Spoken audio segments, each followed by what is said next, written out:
ఇక చీకటి పేపర్ చదివే ప్రయత్నం చేద్దాం. దీన్ని ఎట్టి పరిస్థితిలో మనం ఇక్కడ ఉన్న భాషతోటి చదవద్దు, ఇక్కడ ఉన్న పదాలతోటి చదవద్దు.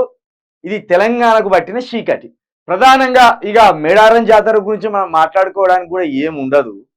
ఇక దాంట్లో లోబడికి పోయే కొద్ది మనకే పిచ్చెక్కుతుంది కానీ అది పక్కన పెట్టి ఈ కార్ యాక్సిడెంట్ లో ఎమ్మెల్యే లాస్యనందిత దుర్మరణం.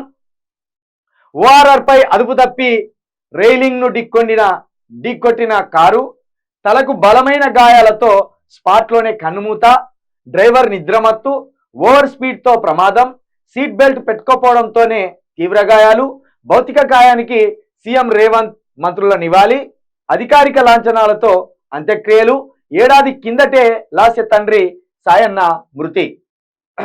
ఇది చాలా బాధాకరం అంటే బాధాకరం. గత ఏడాది ఫిబ్రవరిలో వీళ్ళ తండ్రి గారు మరణం చెందడం జరిగింది.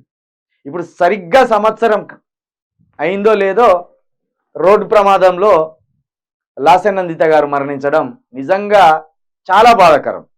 ముఖ్యంగా ఈ సీటును క్రిషాంక్కి ఇవ్వాలని కేటీఆర్ అన్న అనుకున్నాడు. హరీష్ అన్న ఈమెకే ఇవ్వాలని, ఈమె పెడితే గెలుస్తుందని హరీష్ అన్న అనుకున్నాడు. హరీష్ అన్న వేసిన ప్లాన్లో సక్సెస్ అయినలో గెలిచిండు. కానీ పాపం కాలం ఎప్పుడెట్లా మారుతుందో తెలియదు కదా. మరణం, ఒక ఊహించని మరణం జరిగింది. అయితే ఈ మరణం మీద భయంకరమైన అనుమానాలు కొన్ని వ్యక్తమవుతున్నాయి. ఇక్కడ డ్రైవర్ చెప్పిన దానికి, వీళ్ళు ఇంట్లో ఉన్న వాళ్ళు చెప్తున్న దానికి ఎక్కడ పొంతన కుదురుతలేదు. పైగా డ్రైవర్ నిద్రపోయిందట. నిద్రపోయిన డ్రైవర్కి ఏమో ఏం కాలే, కానీ ఈమె చనిపోయింది.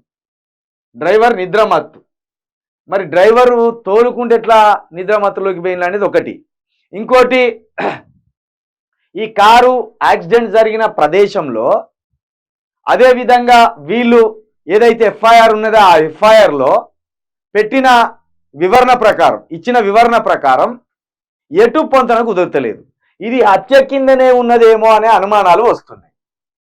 ఎవరైనా పక్కా ప్లాన్ ప్రకారం లాస్యనందిత గారిని చంపే ప్రయత్నం చేసింలా, ఆ చంపే ప్రయత్నంలో భాగంగానే దీన్ని ఒక ప్రమాదంగా చిత్రీకరించే ప్రయత్నం చేసింలా అనేది కూడా చాలా రకాల అనుమానాలు ప్రస్తుతం సోషల్ మీడియాలో చక్కర్లు కొడుతున్నాయి. దానికి సంబంధించే ఎఫ్ఐఆర్ను చదివితే కూడా అట్లనే కనిపిస్తుంది. కాబట్టి మరి మొత్తానికి లాస్యనందిత గారు మన మధ్య లేరు అనుకోని విధంగా కాలం చేసిండ్లు. కాకపోతే నిజాలు ఏమన్నా సంచలన నిజాలు కనుక ఉంటే అది సమాజం ముందు పెట్టవలసిన బాధ్యత పోలీస్ వారి మీద ఉన్నది. ఆ ఎఫ్ఐఆర్ను ఒక్కసారి చూస్తే కనుక అనేక అనుమానాలు, వాళ్ళ చెల్లె చెప్పిన దానికి, వాళ్ళ బంధువులు చెప్పిన దానికి, డ్రైవర్ చెప్పిన దానికి ఎక్కడ కూడా పొంతన లేదు. అదైతే గమనించవచ్చు మనం.